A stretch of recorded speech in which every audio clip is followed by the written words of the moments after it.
Hello everyone, welcome to Darshavi kitchen.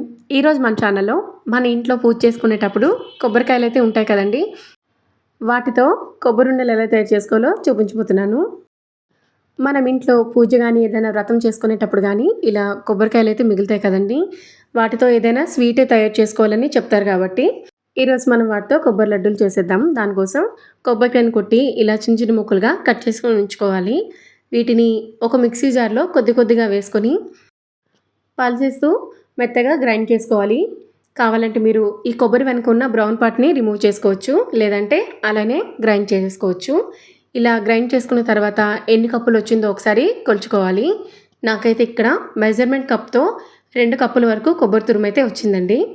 ఇప్పుడు stove మీద ఒక ప్యాన్ పెట్టి అందులో 1 టేబుల్ స్పూన్ వరకు నెయ్యి వేసుకోవాలి. నెయ్యి కరిగిన తర్వాత కొబ్బరి తురుమును వేసుకొని మంటను లో ఫ్లేమ్లో ఉంచుకొని కొబ్బరిని బాగా వేయించుకోవాలి. కొబ్బరి తొందరగానే వేగిపోతుంది కాబట్టి మనకి ఒక 2 నిమిషాలు అయితే టైం సరిపోతుందండి. కొబ్బరి మాడిపోకుండా ఇలా కొంచెం పొడి పొడిగా అయ్యేంత వరకు బాగా వేయించుకోవాలి. కొబ్బరి వేగిన తర్వాత మనం ఏ కప్పుతో అయితే కొబ్బరిని కొలుచుకున్నామో అదే కప్పుతో 1 కప్పు వరకు బెల్లాన్ని యాడ్ చేసుకోవాలి. ఒకసారి బాగా కలుపుకోవాలి.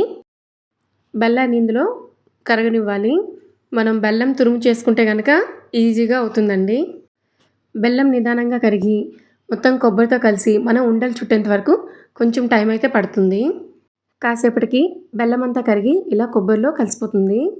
ఇప్పుడు ఇది ఉండకట్టడానికి వీలైనంత వరకు మనం ఫ్రై చేసుకోవాలి.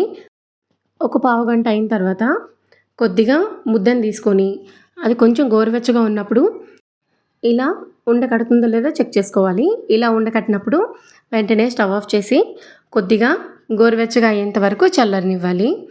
గోరువెచ్చగా అయిన తర్వాత కొంచెం కొబ్బరిని తీసుకొని ఉండలుగా చుట్టుకోవాలి.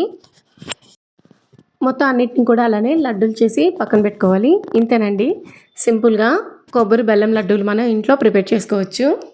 మరిన్ని రెసిపీస్ కోసం ఛానల్ని సబ్స్క్రైబ్ చేసుకొని బెల్ బటన్ యాక్టివేట్ చేసుకోండి.